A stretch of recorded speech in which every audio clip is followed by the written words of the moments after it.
All right, welcome back everybody. I have a really interesting video. So today I'm going to be going over particle wave duality, and I think it's going to be very interesting and very informative for people trying to understand what that means. And I know there's a lot of formulations out there, but I think this is the most accurate one that gets us to what we physically observe as well as understand how waves behave. And the first thing I would say is to properly conceptualize of what the wave particle duality, you have to understand that it's not dualistic as in it's one of these binary extremes, because those are rationalizations. Because the wave particle duality is a true dichotomy, meaning that the extremes are rationalized. So you can't have something that's an absolute particle and you can't have something that's an absolute wave. So what it does is it's a wave that collapses more depending on constructive and destructive interference, even though that entire wave itself collapses into a point eventually. It's basically whether its position in space is determined by constructive and destructive interference. And it also has to maintain symmetry with whatever it interacts with at its endpoint. So this would be the resolution of constructive interference. So once something's completely constructed, it reaches its endpoint via an interaction. And if it doesn't, then it bounces off, or it goes in another direction, it scatters.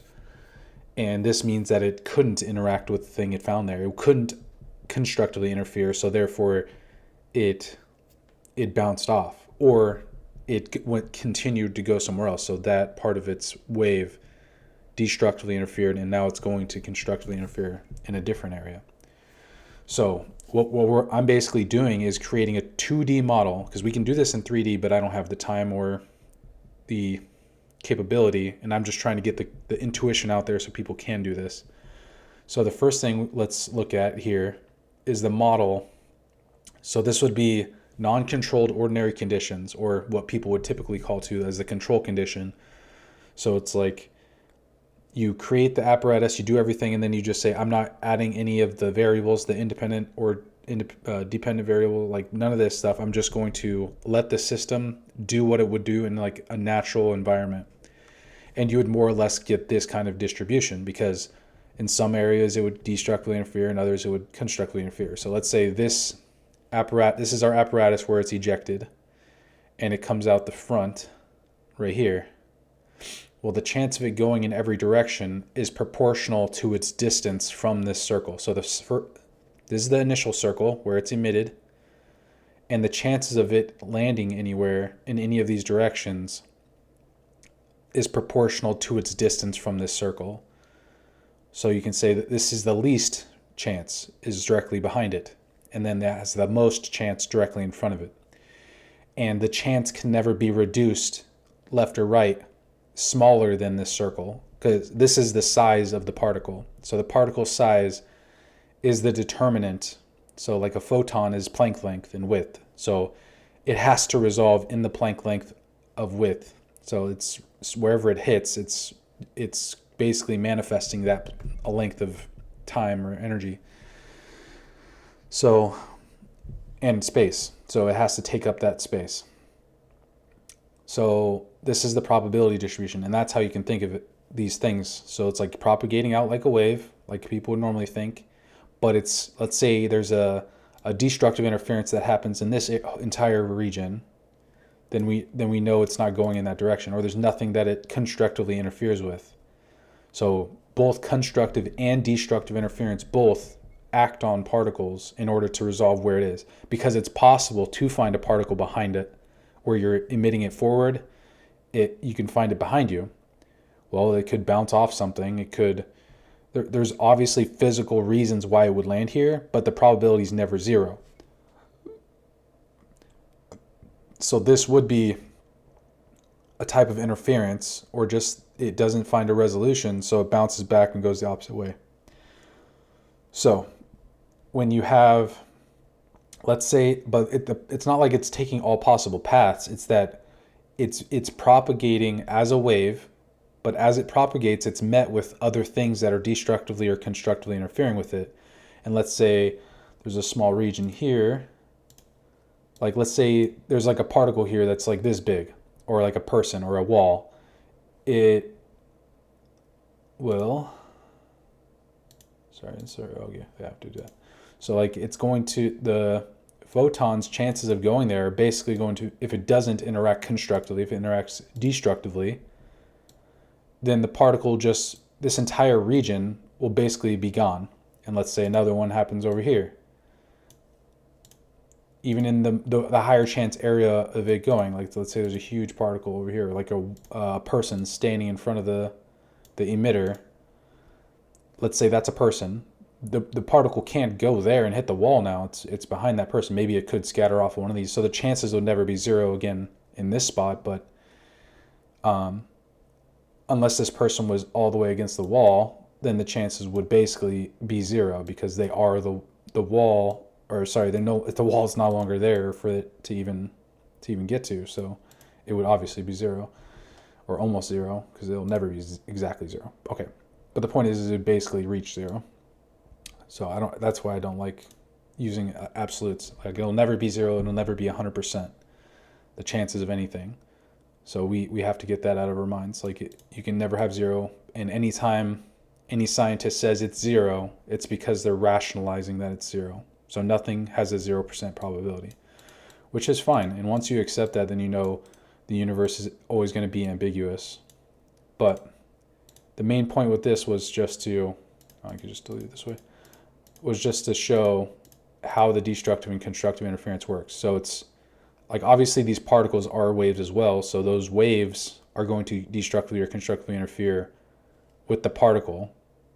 But it's not like it's destroying that energy. That energy is continuing to propagate. It's just now it's resolved in that space. So that spatial, it's resolving itself in space across these areas and through its interactions with these things based on its wave-like nature. So it becomes more and more like a particle as it propagates. And when it eventually reaches its end state, it will always resolve at that point if it's a photon. Now, obviously, electrons, when they interact, they may do so as a whole, or it may be a point like we're still trying to figure that out. But we know that as you scale up to atoms, it starts to be less and less point-like. And then we know for sure that it's not possible to be point-like. So the minimum amount of interaction could be like, it's likely Planck length. But we know like if anything interacted at a point, you would have infinite energy. So we know that that's not possible for anything to have a point-like nature. So I think that's the biggest misconception we have currently in physics is there is no point-like nature of particles. We just assume it's point-like because relative to us, there's nothing relational under Planck length to us. So to us, Planck length would be the smallest meaningful measurement in relative reality. Okay, so let's take that distribution and come up with a scenario. So under this scenario, there is zero or near zero interference, because you can't have zero, remember? So there's always going to be interference, but near zero constructive or destructive interference. So you're not having either one. And what you're going to get is, even though you emitted it directly in that direction, it's funny, directly in direction. Okay, so if you emitted it straight in front of you, so this is, you can think of this as a top-down perspective. The chances of it hitting are still going to be likely in the direction you fired it, but the chances of it landing anywhere else in that in the collector or whatever spherical collector you're using, or let's say it's just radial, will be exactly, it will be nearer to a perfect circle because there's nothing destructively or constructively interfering with it. It basically doesn't interact with anything, but eventually it will, and then it'll stop, and then you can collect the data on that. So the less it's almost counterintuitive though, because you would expect it, like as it continues to not interfere, you would expect it to just go straight where you're aiming it, but that's not how it works. It's basically like the less constructive or destructive interference, the more likely it is to land in a perfect circle. So it's almost opposite of maybe like how some people would intuit it, but this is just as intuitive, it's just the opposite. So the constructive and destructive interference actually resolves it in space. And once you understand that, then it's just, the rest is intuitive. But So this is a near zero constructive and destructive interference, leads to a probability distribution, a spherical probability distribution, but this is two-dimensional, so it would be a circular distribution of more and more like a circle. So it would be almost even. So this is how we should, I think, do probability distributions, is spherical, even though this is two-dimensional. I think it'll be more accurate to reality of how these things are propagating. It is propagating as a wave, but it through that constructive and destructive interference, it gains spatial resolution of where its location is in space until it reaches its final destination. Okay, and this is where things get really interesting. Okay, so this is if you would try to maximize interference as much as possible, the interference pattern changes as you shrink it. So let's say we kept shrinking this. Because we know, like I said earlier, that the interference, that the particle will always resolve at least the width of its size. As the interference pattern shrinks smaller than its size, it has to compensate for that. So it'll actually move the probability distribution backwards. So as you continue to constructively and destructively interfere in a way that gets it to go exactly where you've aimed it, it increases the chance of it going backwards. So this is why this is perfect, because those two overlapping circles represents the probability distribution perfectly, or exactly as you would think of it, both in terms of what we see in experiments and intuitively. So like if you just shrink this circle and continue to move it down, it's like, yes, as you keep resolving this more and more in space, eventually you get a situation where you can't have that. But this distribution would be evenly distributed back and forth. And this is exactly how waves oscillate. So waves oscillate as a result of bouncing back and forth off of a perfect constructive and destructive interference. But that's for a whole nother video. But that's incredible that when I saw that. So okay, so let's go back to what we were doing earlier.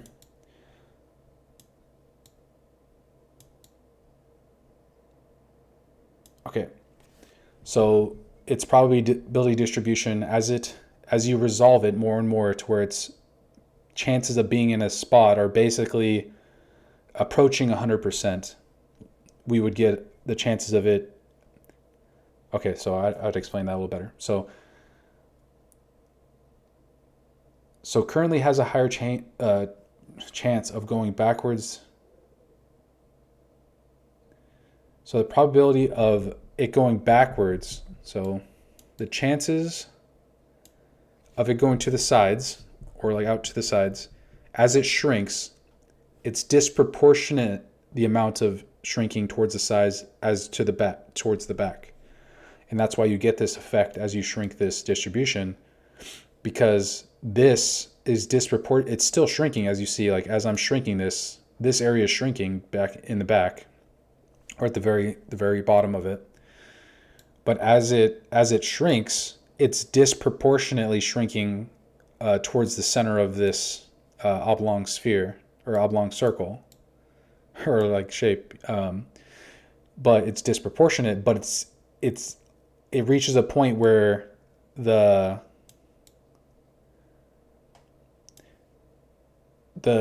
decrease in the bottom parts distribution is disproportionately decreasing at a slower rate compared to the compression in the middle.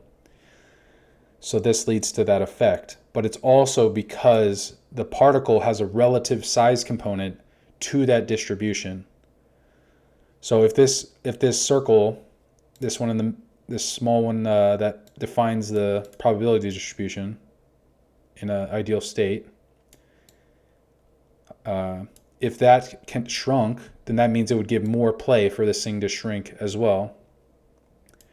But regardless, so the probability distributions can be inferred through this exactly two circles overlapping. And this would be, I think this is the ideal way to frame the distribution, because it's never zero in any direction. And you can never have a perfect, so you would never have a perfect circle, and you would never have the absence of that circle. So this circle will always be, the distribution will always be circular in nature. It'll never be a straight line. So it'll always have some semblance of being circular. So this is how we should think of the wave-particle duality. It's both that it's not a dual as in the rationalized extremes, even though those give rise to the relationship of the wave and particle-like nature.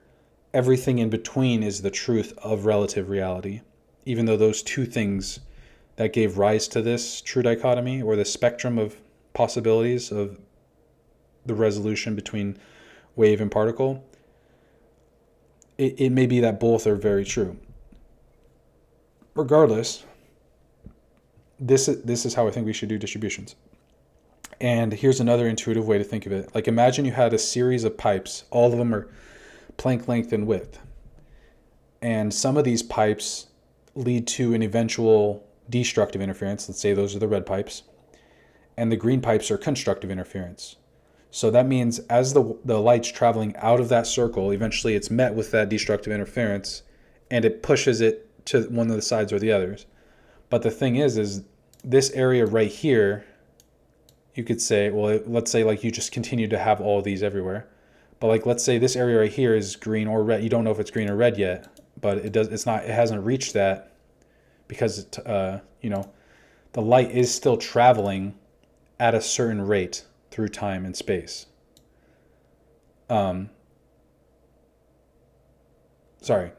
the photon still takes time and has to travel through space, even though relative to the particle there is no time or space.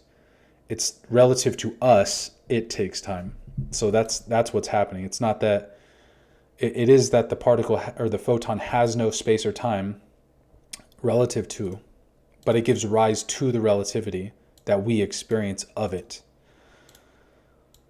So and you could say, okay, let's say this area could be green in between these two reds. So I don't have another one. I do over here. I'm gonna do this real quick.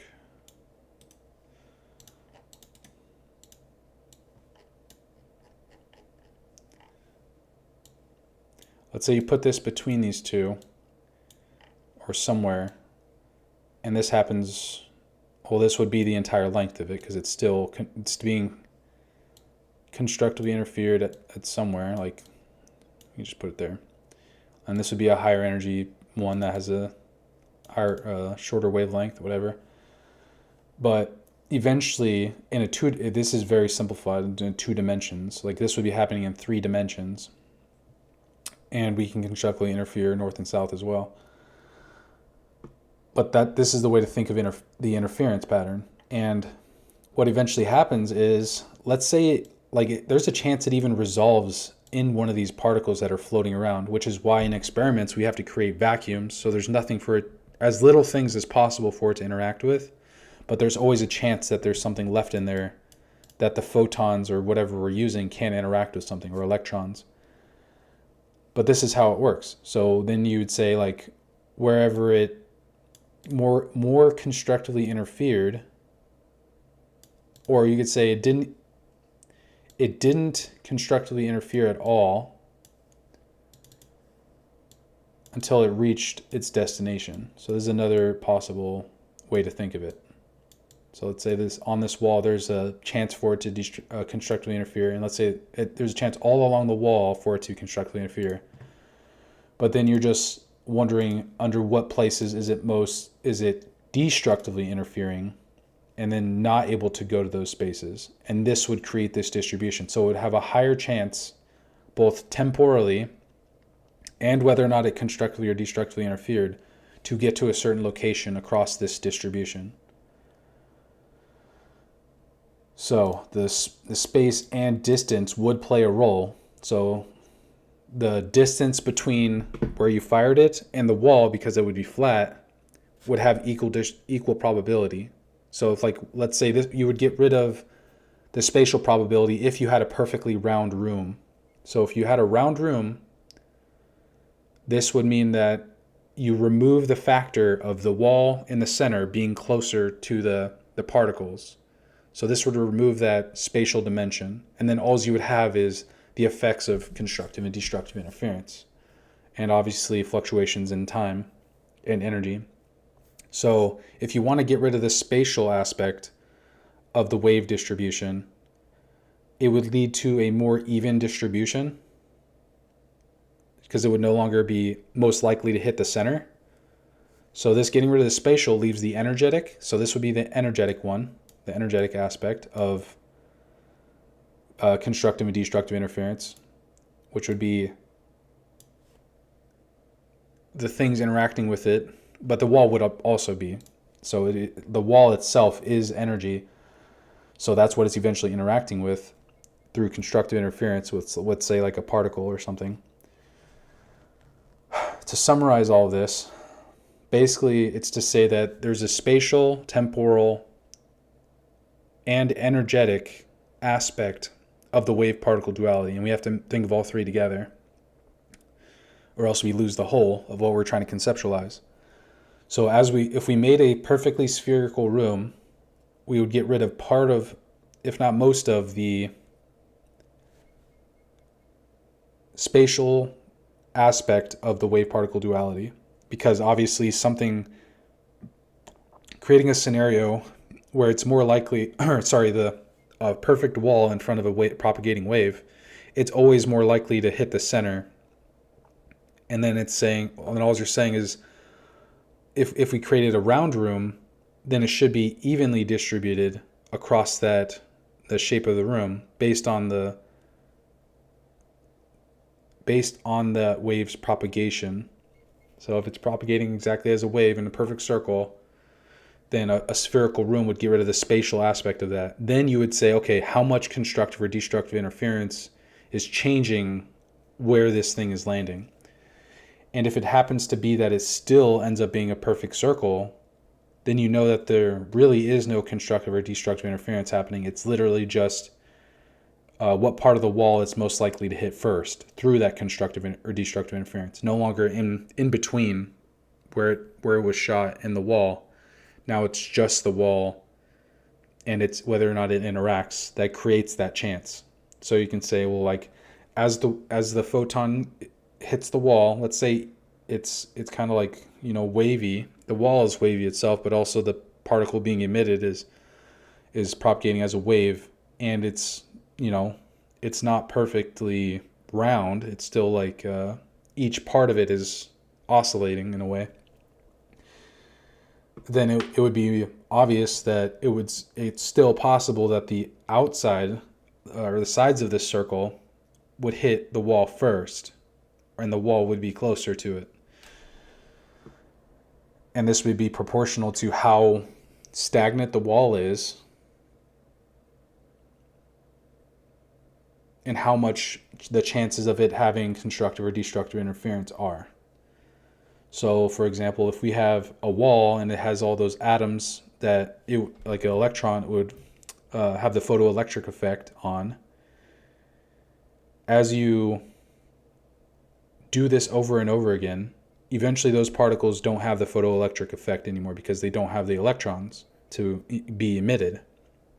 So you'd have to either wait or reintroduce the electrons to these particles, but then it would reduce the chances of it being at that location. And this is all like all these things are part of the story, but I would say the main parts are the constructive or destructive interference. Like that is the main thing that resolves things in space. And obviously there's many levels to this. Like I was saying before, like if it can't constructively or destructively interfere, then it leads it to scattering effects. And this would cause it to have a probability of landing somewhere else.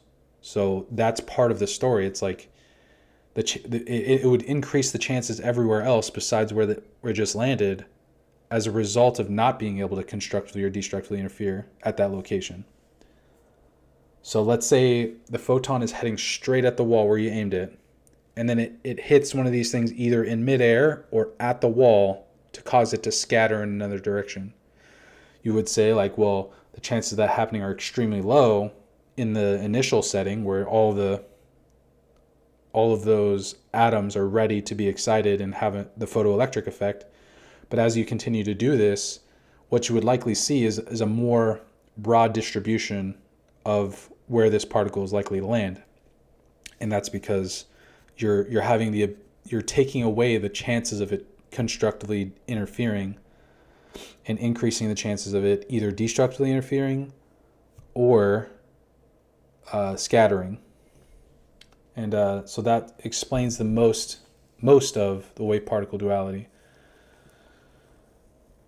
Okay, so the probability distribution will always be above the width of the particle or entity. So this means that for a photon, it will always be above Planck length. It can never be below this and would not make sense. If it has relative volume, it must resolve within that amount of space.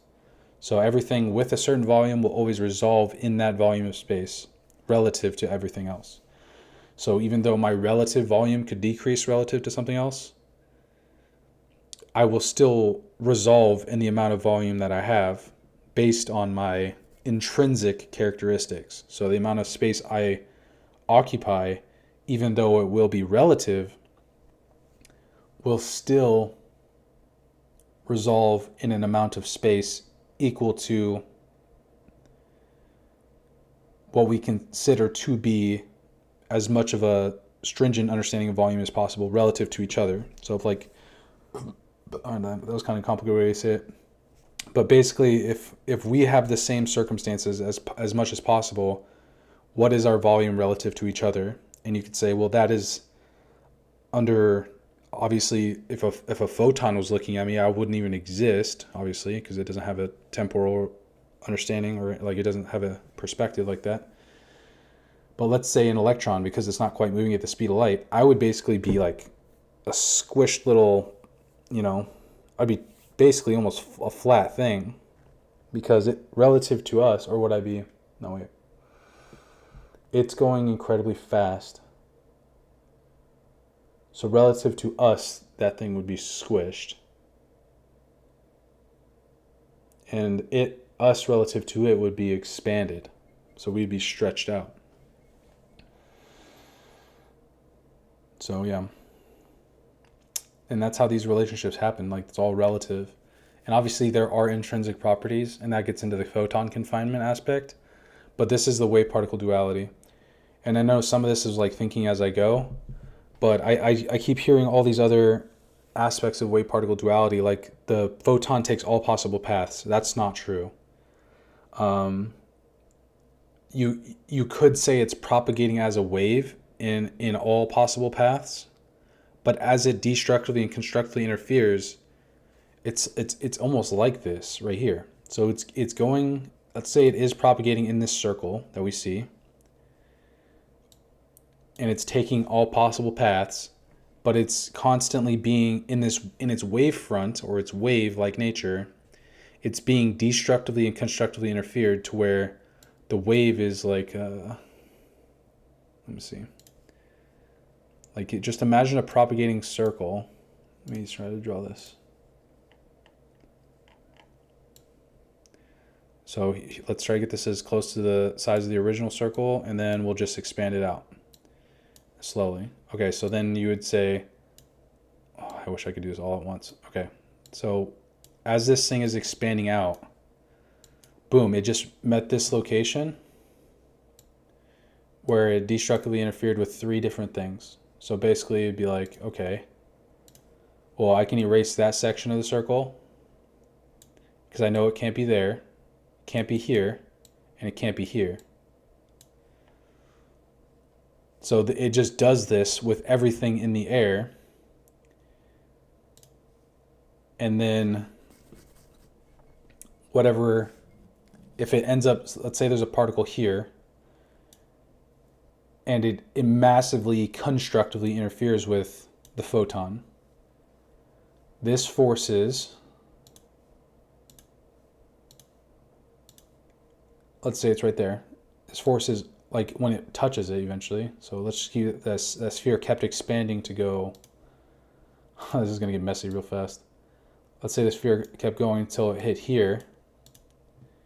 and it constructively interferes and it resolves all the symmetries of that particle, because it has to maintain symmetries as well, all the symmetries of helicity, etc., then it basically just says, yep, we've resolved enough of that constructively to maintain all the symmetries, and therefore all this, the rest of this is gone, because we just, like, that wavefront was constructively interfered in every way necessary in order to resolve that particle.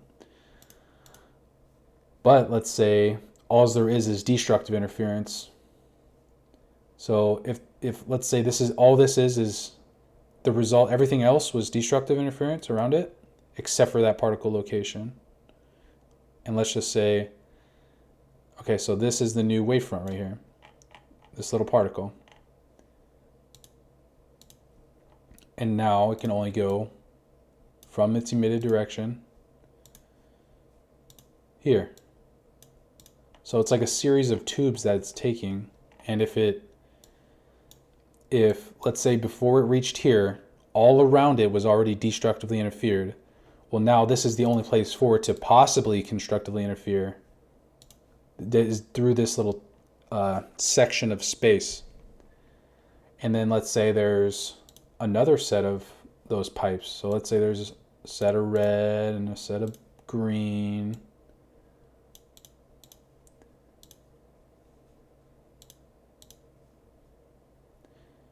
And this is one of my first attempts to articulate this, so to everybody. So let's say here it can go there, it can go here, but then it says, and then there's this interference there where it destructively interferes. It's like, yep, you're not going here, but your chances of here also increased relative to this decreasing.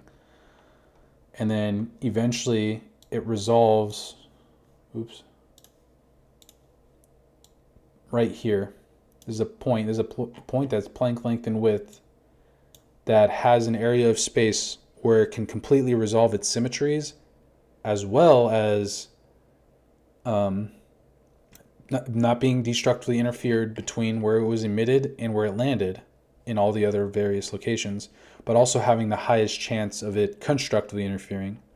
But because, remember, we can't have perfect access to the variables at play, like where the destructive and constructive interference are happening, to a perfect resolution in all the space between where it was emitted and where it eventually lands, means that it will always be probabilistic relative to us.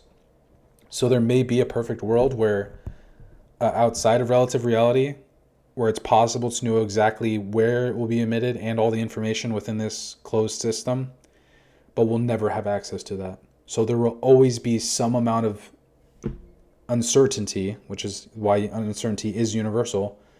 And I'm going to go into a deeper dive of universal uncertainty and universal relativity and what that actually means, because everything that's not intrinsic to a particle is relative. So that would mean that, like, the spin angular momentum is not relative, but that is intrinsic to a photon. A photon's rest mass is intrinsic to the particle, the charge. These are aspects that are intrinsic that cannot be relative because of its intrinsic nature. But its relative or relational nature, those are the things that are relative. So like a wavelength, that's relative. And that's the relative aspect of a photon. But its width is Planck length. That is not relative. Or its spin angular momentum. Or its helicity. So those are intrinsic properties, regardless of your relative aspect or perspective of that particle. But obviously, if we're going back in time, photons would have opposite helicity of what they currently have, because they'd be rotating in the opposite direction, which means the flow of photons gives rise to the flow of time. So photons flowing in the direction that they are give rise to time. If they reversed flow and went the opposite direction, that's how you reverse time. But good luck doing that at any kind of scale. You might be able to do it with a single photon to get it to move backwards, but I don't know how you, like, what circumstances you would need to do that. But regardless, I hope this gives a better intuitive understanding of what the wave particle duality, because it really is physical nature that's happening. But because there's a probability, so it's potentiality and actuality, which is the resolution of these things. Potentiality and actuality the true dichotomy there, resolves in probability. So we'll only have access to a probability distribution. In actuality, we'll never have access to, and we'll never have access to perfect potentiality. So we'll always live in this relative domain between these two perfect ideals of actuality and potentiality, or objective and subjective, et cetera, et cetera. You can go down all the aspects that end up in a dualistic nature, and anytime one increasing one decreases the other, you would say, well, you can never have a perfect domain of either one of these things. And that's why it's relative. So, okay. So I hope this helps. As I articulate all the physics, or re-articulate it, I think that's the biggest thing that needs to happen. Like, we have a lot of the measurements right. We have a lot of the things that we observe. Those are happening, but it's the way we articulate them, and we're rationalizing it, like the idea of gluons. I explained that in another video. But the wave particle duality isn't a dual thing as in it's binary. It's a dualism that lies on a spectrum of increasing or decreasing the amount of one or the other. So increasing the particle-like nature of something means you're decreasing the wave-like nature of it. But you can never have the absence of that wave-like nature, and you can never have the absence of that particle-like nature, even though both of those things can't exist as the entire explanation for it. You need both to understand like what's happening. It's resolving from that wave into a particle through constructive and destructive interference. And also the symmetry needs to maintain itself.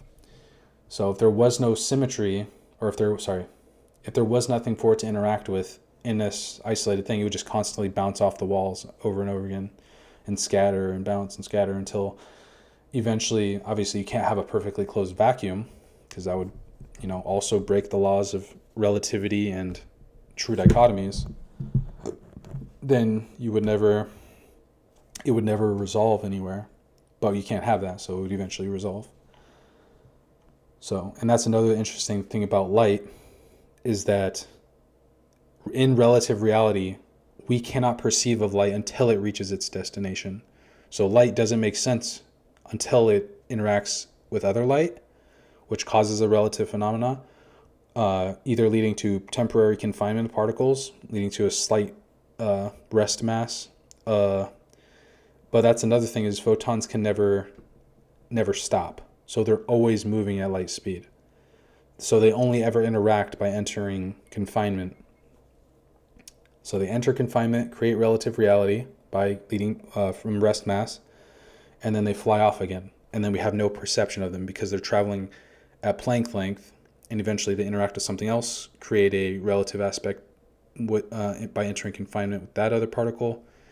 And so you could say, like, photons both have a destination and they reach it, and they never reach their destination at the same time, which is very interesting. It's like, why, if photon confinement is true, which I think it is, then that means photons never reach a destination. They only reach temporary destinations that give rise to relative reality. And we are made of these photons, and they give rise to our relative nature, or the relationship that we have to everything else, through our confinement. So I think light is the most fundamental synthesis, even though I think there is a continuous nature that still underlies all this. So Planck length isn't the smallest measurement of anything, because we can still assume a measurement deeper than that through calculus. So we assume an asymptotic infinite accuracy. I just don't think that accuracy is true to what's happening. So there may be something beneath Planck length. I just don't think we have access to it. And Planck length, it would also be a rationalized extreme in that it doesn't actually exist in relative reality. It just gives rise to relative reality, because that's the smallest possible thing, which is why I think photons do have that width. And if it isn't their width, then there's something else about them that gives rise to Planck length, because there's nothing else beneath whatever that is. Whatever mechanism gives rise to Planck length, there is nothing less. left relative under it for us to interact with. So I didn't really want to get into relativity and all that, but man, this is all so connected. So I really want people to give me questions and feedback. So if you think I'm wrong in my, please present me with a formal argument in the comments. But as I articulate this, I've looked everywhere. Nothing seems to be wrong in my articulation, because we find that as these things propagate, if they are met with destructive interference, they have a very low chance now of going past that. It's almost like this double slit experiment. Well, why doesn't it propagate through that slit, or so you have a slit on the one side and the slit on the other, but in between it is like a little barrier. Why wouldn't it land on the other side of the barrier? Sometimes it does, actually. But it reduces the likelihood, because that barrier is acting as a destructive interference force. So it's almost like it's right in front of us. Like the thing that's destructively interfering with it, causing it not to hit the wall between these slits, is precisely the mechanism by which this whole thing is happening. And it's causing it to resolve in one of these spaces, or having a probability distribution. So all the waves in front of that photon, in front of the wall, or all the I won't even call it slats. The slats in between the slits, I don't know, whatever you call the thing in between the slits, is destructively interfering with the photon. And that's one way to think of it. Or it's at least causing it to reflect, which would cause it to go behind and be absorbed by something else. So it's either absorbing it or it's reflecting it. So you could say that would just be neither destructively or constructively interfering. It would just be scattering it. So those are the three options. You have destructive or constructive interference, or scattering. Those are the three things that are going to cause a photon to resolve at a certain point in space and point in time. And we call those points, but it's really just Planck length and Planck time when it actually interacts. So photon, when it hits something, it interacts in Planck time. Because if it interacted instantaneously, that would require infinite energy. So you can't have infinite energy, so it requires a time for these interactions to happen. And a photon untwists in Planck time. So one untwisting happens in Planck time. It's not instantaneous. So never think of anything in absolutes. So if you ever think of anything as requiring 0 time, 0 energy, or 0 space, just automatically assume, well, unless you can test whether or not it's possible, just the mathematics already show that it's impossible. So you would have to both show it empirically and mathematically somehow. And it seems like both confirm that it's impossible to have 0 space, 0 time, 0 energy. So nothing can be a point, nothing can resolve in an instant, and nothing can have 0 energy or infinite energy. So we know there's limits and boundaries to reality, and maybe they're local limits. Maybe we'll find a way to break through Planck temperature, and then maybe it's just like a rationalized aspect, but I think it is a barrier. Like we will never reach that. It'll be an asymptotic barrier, and on the other side is absolute 0. So these two absolutes that can't be reached in our reality. So that means they're not real relative to us, or they're more real because they give rise to everything in between. And it may be that both are true. And I know I think I said this already, but it's like a profound way of looking at this. And it's very hard for somebody who's rationalist, left-brained, to think of the world this way, as being ambiguous, in that the universe can be simultaneously hot and cold. Well, if those two things give rise to everything, the relationship between these two things give rise to everything, then the true nature of reality is a contradiction.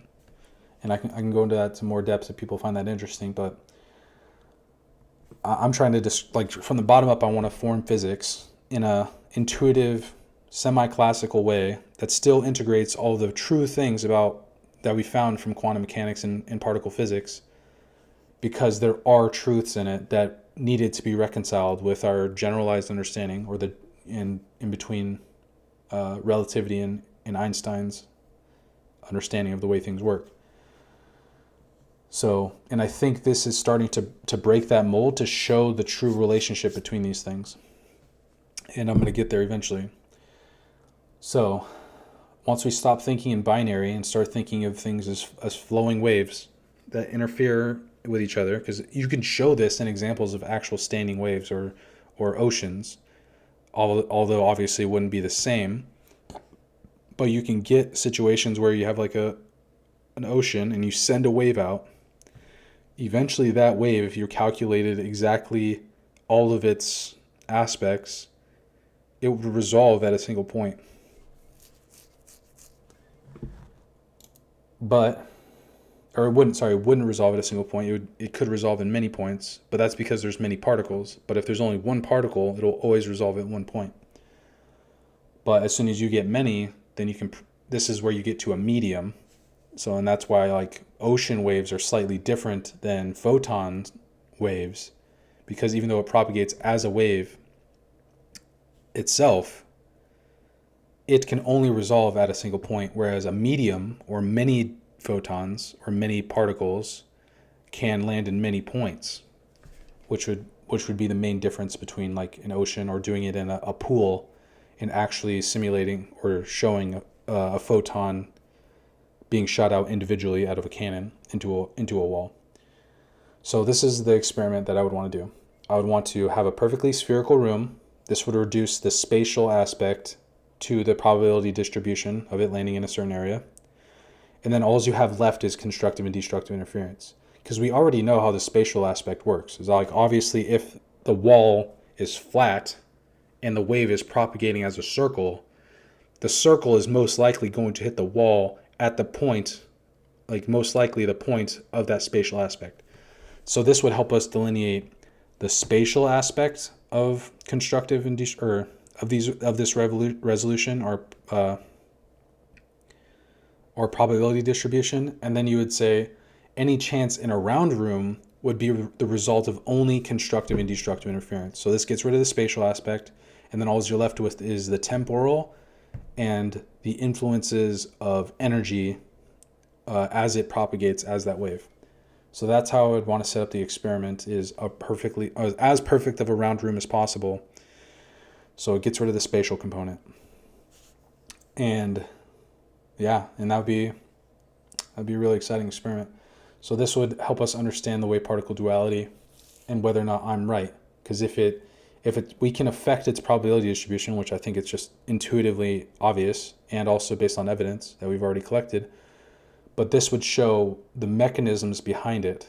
So it's a combination of the spatial things around it, which would be the shape, the distance of any particular object to the emitter would have an influence on where it lands, but also the resolution of its symmetries. And then a third component, so that's the intrinsic things, and then the third component would be the constructive and destructive interference that it has with the particles around it. So there's a few components to the mechanisms that are driving this distribution, but they're all understood through mainly those three things. And obviously time is involved, because time is what all these things are changing across. And that is part of the aspect by which makes it to where we can't know either of these other aspects perfectly. So, I mean, obviously we can know the intrinsic nature of the particles involved in the system, but we can't know their temporal resolution with 100% accuracy, their momentum, their position, what their energy is, because it's all relative to each other particle. So we have not only have to measure each particle, but also each particle relative, what it would be like relative to every other particle.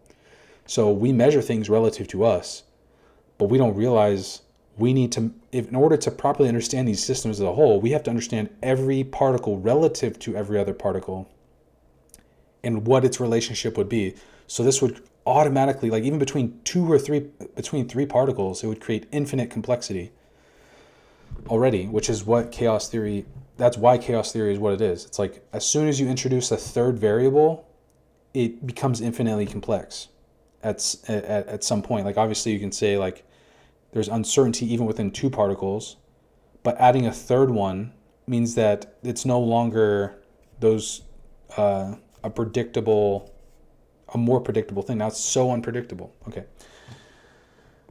I was almost there. There's something there, but that would be chaos theory. And maybe that's another video I could do. But the main thing here is I want people to understand wave-particle duality, because I just saw a video the other day that was explaining it, and she started explaining it wrong at first, just to give an understanding of how we thought of it first. But I don't think that's helpful. Maybe it is helpful to understand where we came from, but I think just a straight up correct articulation is the most useful for most people. And this video is getting 50 minutes at this point, so I think this is as close as we have currently come to understanding wave-particle duality. And hopefully, I'm trying to get more true. So like, obviously this doesn't include everything yet, but I think it's currently the closest I've heard, and a mechanism to actually articulate it, like through these two circles, one being the particle itself, and then the from that particle creating a sphere or a circle that represents the probability distribution of it landing in one of those directions. And obviously a lot of this aspect would be under ideal circumstances, because these wouldn't look like these kind of perfect circles either. So like, even though we can use it as like, I'm just want you guys to know that these are rationalizations. Like these circles even though they describe what's happening, it's a simplified version of it. So I just want people to know that everything that I've been articulating in all my videos are rationalizations that simplify infinitely complex things into an intuitive package, so that we can either use them for mathematics, for scientific endeavors, for our relationship to each other. So like creating like material things that would be beneficial for the most people across the longest spans of time, or the most beings across the longest spans of time. And that's my goal, is to properly articulate reality so that we can carry forward with that endeavor, because that's where we're continuing to go down, and we're getting better and better at articulating the underlying problems that we need to resolve in order to continue this progress. And I don't think we'll ever end. I don't think, like, there are going to be periods where we feel like we're stagnating, and it's going to get tumultuous, and people are going to be at each other's throats. But these are the times where growth is most important. And growth is sometimes growth necessitates some tension, but I think the tension is being reduced each time we go through this cycle. So you can imagine, like, the Big Bang was the biggest tension and resolution, but it created all the stars, it created all the planets. The stars exploded. That's a smaller version of what just happened of that Big Bang, supernova. And then those created some of the other particles. And then, so this is just a pattern that emerges. And like the explosions are getting smaller and smaller. And the same thing happened in the evolution of societies. Like at first, it was constant warfare, constant fighting and explosions. We can think of them as like mini evolutionary explosions and culture wars and gods. So like you can think of it as like a battle that rages eternally between these concepts and our attempt to resolve them. And some people thought they were right, like other people thought they were right about the nature of reality. And eventually we got to these concepts of gods, and gods were very powerful psychological and physical concepts that encompass many patterns, like Thor being like the power of electricity, and like there's just so much power within that, and like how that resolves into a personality, and like the connections that these things have to each other, and there's some truth to it. But all this is just to say, like, there's these patterns that emerge as a result of all these things, but we are ourselves our particle wave duality. So I can go on forever. So I hope this gave a better understanding of the particle wave duality, and I'm going to keep trying to get better at being precise in my verbiage, and like eventually creating a list of things I want to cover so that they're more specific videos. So it's not like I'm not showing too many connections between other things, but I do think it's important for me to do so, because the the way the universe operates is relative in nature, but it's also isolated in nature. So I can't just articulate how this thing operates in isolation. I need to show you how it connects to so many different concepts and ideas, because there is the connected and relational aspect regardless. So let me see if there's anything else here. So yeah, photons are Planck length. They resolve in Planck time, and they create the limits of Planck energy. The highest photon, you can, like, as you approach Planck temperature with the photon, you eventually get a black hole, and the max wavelength would be the observable universe. So we can almost think, if there was no interactions between any particles the size of the observable universe, which obviously I think would it'd just be obviously impossible, then that would mean the whole universe is just one photon. So if we could ever get a photon that would have a wavelength the size of the entire universe, that would mean the entire universe is that photon, because there is nothing for it to interact with.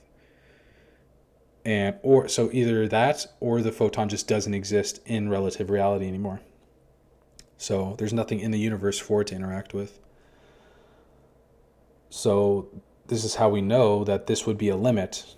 So the limit of the limit of wavelength at one end is absolute zero, which would correlate to we would say infinite wavelength, but I think it happens before that at the observable universe, because it loses its ability to have a relationship with us. And then the smallest wavelength would be Planck temperature, or Planck length of a wavelength. So this would mean that it's almost like a circle perfectly overlapping with itself. So you can consider, I don't have it up, but if you consider here's a really good example. If you consider this to be a photon twisting around on itself one time, so that's what a photon is, I believe. So it's a single twist of space-time and energy. As you shrink this, or twist it harder, is how I say it, eventually reaches Planck length.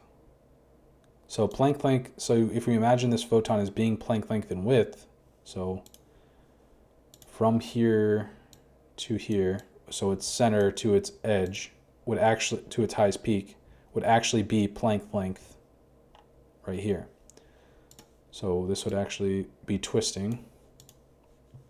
And I know it's hard to conceptualize a 2D thing in 3Ds. So this thing's actually twisting right here, and like if this continued, it would be twisting around all the way. So it'd be a three-dimensional twist. But as this size starts to reach the width of the photon itself, you get an asymptotic barrier of infinite energy. So the length right here is, let's say that's Planck length, that's the very tip right here of the photon. As this distance approaches that length, so let's say that's about the length, as the distance between the entire particle reaches that length, let's say it's about there, let's just say that, it requires infinite, closer and closer to infinite energy as it continues to shrink to reach that.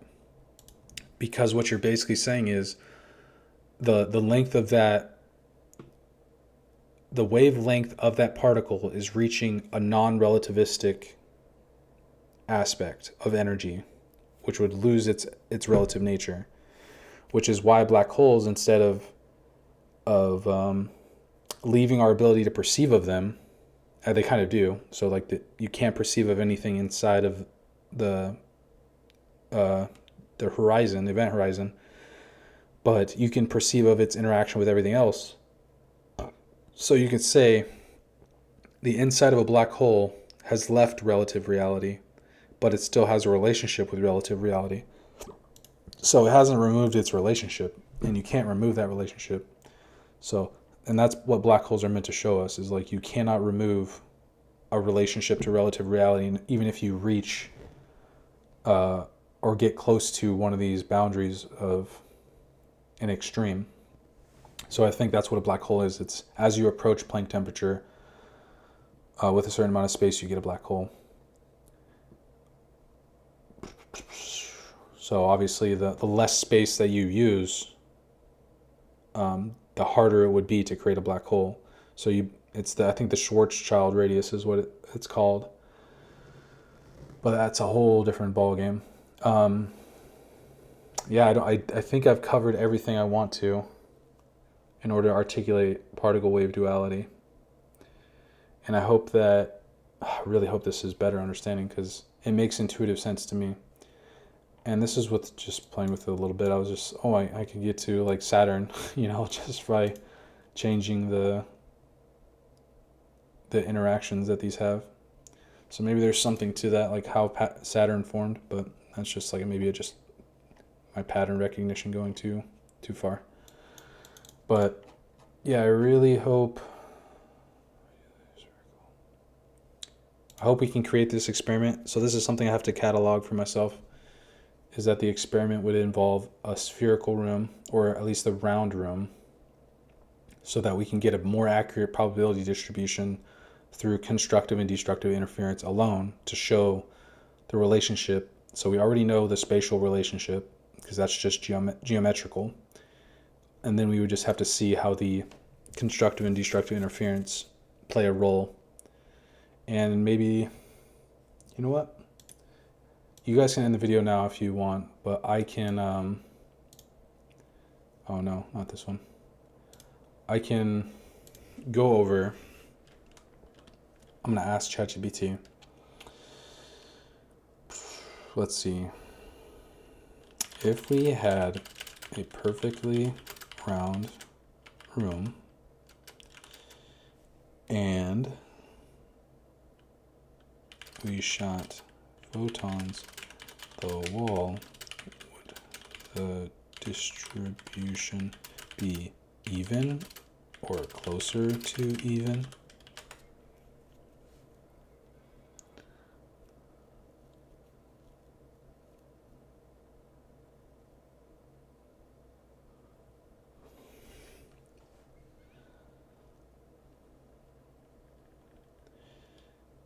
If we did not create a vacuum, would the distribution be affected by constructive, destructive appearance?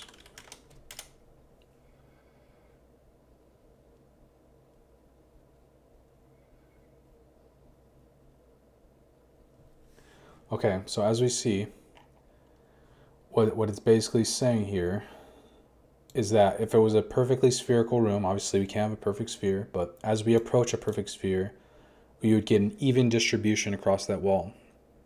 But also this would be in a vacuum where there's nothing for it to destructively or constructively interfere with.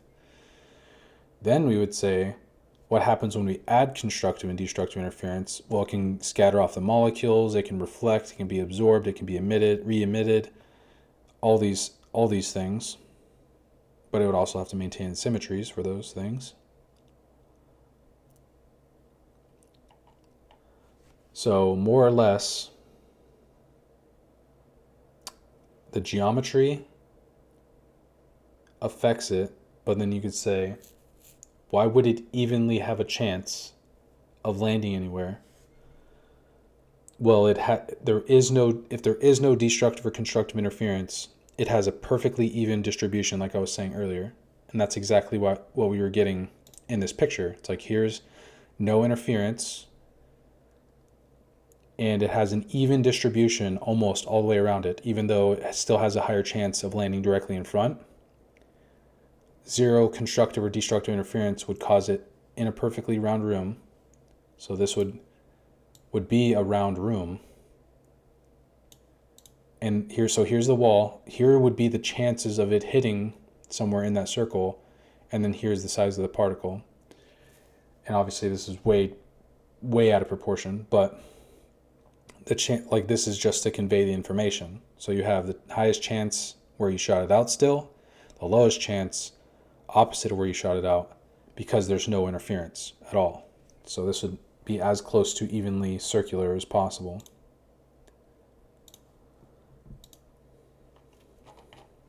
So then we'll ask a couple things. So does this mean that zero constructive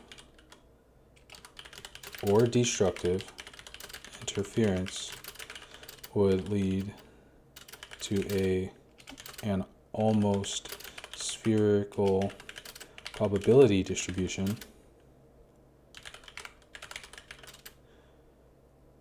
in a vacuum, in a almost spherical probability distribution in a vacuum. So there you go. So it's agreeing with me. Obviously, I could be still wrong, but this at least lets you guys know, like, what I'm articulating is very true, or at least, true enough for ChatGPT to agree with me. But I don't think it's a complicated thing to understand. Maybe it is. But then you would say, okay, what if we constructively interfere in the backwards direction and destructively interfere in the forward direction? All else being equal, would this lead to a higher chance of it landing behind the direction of travel? Yeah, I spelled a lot of words.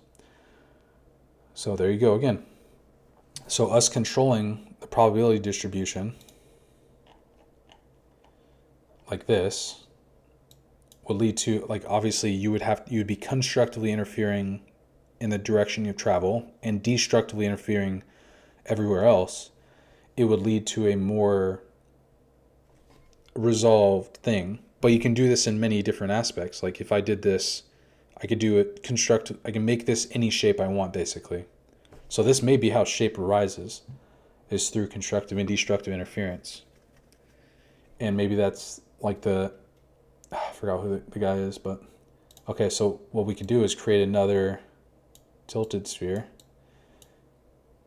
and make this maybe smaller, or it'd still be the same length, because we would have to hit the wall still.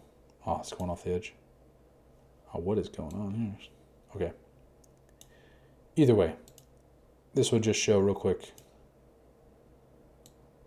that, but it would decrease this one's chances. So this one would actually have, it would probably shrink both. It would just shrink them both, actually, because these are probability distributions, not where it's actually where it's landing. So, sorry, this is getting messy.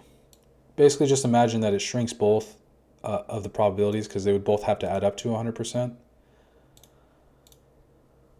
But it would shrink them both, but it's still, you can make this any shape you want through constructive and destructive interference. So both the shape, or the distance between things, matter, and the constructive and destructive interference matter. And those are the main two players. And obviously you have to have the symmetries in order to eventually resolve. But those are the two main factors that resolve it in a particular space. Whew, okay. And there it is. So you have learned about the particle wave duality, and eventually I'll be able to simplify this much more. Maybe I could be a 5-minute understanding of this. But I also wanted to include how we should actually look at these distributions, how we should, like what the shape they actually take should look like in a model. So if we're doing it on paper, it has to be 2-dimensional, even though you can maybe embed a 3-dimensional thing inside of it to show people, which I don't know why we aren't including more technology in our research papers, because we can create embedded 3D models within our research papers. But I think we're doing things like we used to in the past, and I want to stray away from that. I want people to be more creative with their scientific papers. Like, we're too restricted to the current way of doing things. Like, look, I'm using paint to do fundamental physics. Like, we don't have to, like, as long as you can get the point across, obviously you want to do so in a way that's true to reality.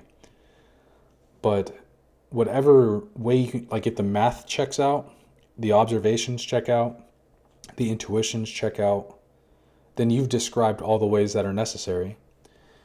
And obviously this doesn't do the mathematical portion, even though these distributions would look like this and they follow this intuition as I said it. This doesn't give you the understanding of what particle I'm using, what are the circumstances by what it's operating in, the conditions, initial conditions, the final state, etc. Like, it's not describing any of these observations. It's not detailing out the math, like what photon are we using? Are we, like, what color is it? What wavelength? All these aspects of it. I haven't detailed any of that out. Just the process by which we would get to that information, or like how we would use it. So this is how I would model particle wave duality, by using two spheres to show one would be the size of that sphere. The second would be the distribution. So for a photon, it would be Planck length. Planck length would be the size of this sphere right here, because a sphere or a photon rotates around itself at Planck length. So you could say it has diameter of 2 Planck lengths. That's one possibility, and I think that may be more likely. Or it may, which I think is most likely, or it's possible that its diameter is Planck length. But we'll figure that one out, because that may be interesting to figure out. But those are the only two options I think it is. So either the diameter or the radius are Planck length. So we shall see, like, what makes the most mathematical sense and scientific sense. Okay, there we go. Particle wave duality, everyone. And this is an awful picture, but I'm still going to save it because I'm crazy. All right, love you guys.